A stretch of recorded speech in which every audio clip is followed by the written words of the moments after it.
చిరు comedy, powerful dialogue delivery, energetic dance steps ప్రేక్షకులను థియేటర్లకు లాగుతున్నాయి. చాలా రోజుల తర్వాత చిరంజీవిని పూర్తి స్థాయి కమర్షియల్ ఫ్యామిలీ ఎంటర్టైనర్లో చూడటం మెగా ఫ్యాన్స్తో పాటు కుటుంబ ప్రేక్షకులను కూడా ఆకట్టుకుంటోంది. ట్రేడ్ వర్గాల సమాచారం ప్రకారం సుమారు 250 కోట్ల భారీ బడ్జెట్తో రూపొందిన ఈ సినిమాకు రిలీజ్ ముందే గట్టి బజ్ ఏర్పడింది. Chiranjeevi Anil Ravipudi combination family entertainer ట్యాగ్తో ప్రీ రిలీజ్ బిజినెస్ భారీగా పెరిగింది. తెలుగు రాష్ట్రాల్లో థియేట్రికల్ బిజినెస్ దాదాపు 105 కోట్లకు క్లోజ్ కాగా మొత్తం ఇండియాలో ఇది సుమారు 120 కోట్లు చేరింది. ఓవర్సీస్లో ముఖ్యంగా నార్త్ అమెరికా రైట్స్ సుమారు 20 కోట్లకు అమ్ముడైనట్లు సమాచారం.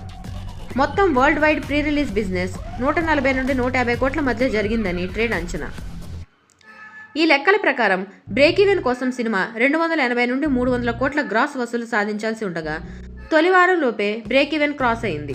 తెలుగు రాష్ట్రాల్లో ఈ సినిమా 8.75 కోట్ల నెట్ కలెక్షన్ సాధించగా తమిళనాడులో 1,00,000, కర్ణాటకలో 55 లక్షలు, కేరళలో 1,00,000, రెస్ట్ ఆఫ్ ఇండియాలో 0.14 కోట్లు వసూలు చేసింది. ఇలా 8వ రోజు మొత్తం ఇండియా నెట్ కలెక్షన్స్ 9.5 కోట్లకు చేరాయి. ఈ లెక్కన 8 రోజుల్లో దేశవ్యాప్తంగా ఈ సినిమా 165.90 కోట్లు ఇండియా నెట్ వసూలు నమోదు చేసింది.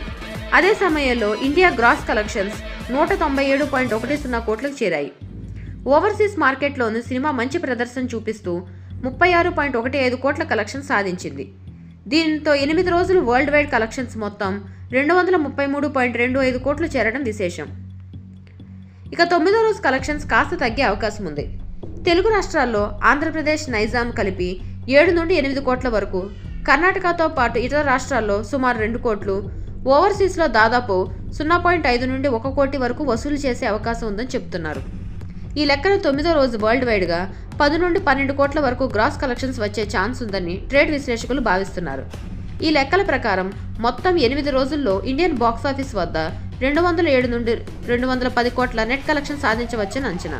ఇదిలా ఉంటే చిరంజీవి సినిమా కలెక్షన్ పరంగా ఊచకోతకు వస్తుంది.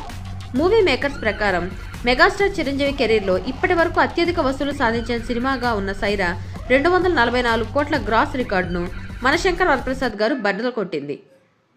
ఫుల్ రన్లో 300 కోట్లకు పైగా వసూలు సాధించి చిరంజీవి కెరీర్లో ఆల్ టైమ్ హిట్ మూవీగా నిలిచింది. ఈ చిత్రానికి నిర్మాతల్లో చిరంజీవి కుమార్తె సుస్మిత ఒకరు కావడం విశేషం. ఇప్పుడు అత్యధిక వసూలు తెచ్చిన సినిమాను కూతురు అందించడం ప్రత్యేక ఆకర్షణగా మారింది. అలాగే తొలి రోజు 84 కోట్ల గ్రాస్ వసూలు చేయగా 2 రోజుల్లో 120 కోట్లు చేరింది. కేవలం 4.5 రోజుల్లో 200 కోట్ల క్లబ్లో ఎంటర్ అయిన ఈ సినిమా వారం రోజుల్లో 292 కోట్లు దాటేసి అతి తక్కువ సమయంలో 300 కోట్ల క్లబ్లో చేరిన ప్రాంతీయ సినిమాగా రికార్డు సృష్టించిందని మేకర్స్ ప్రకటించారు.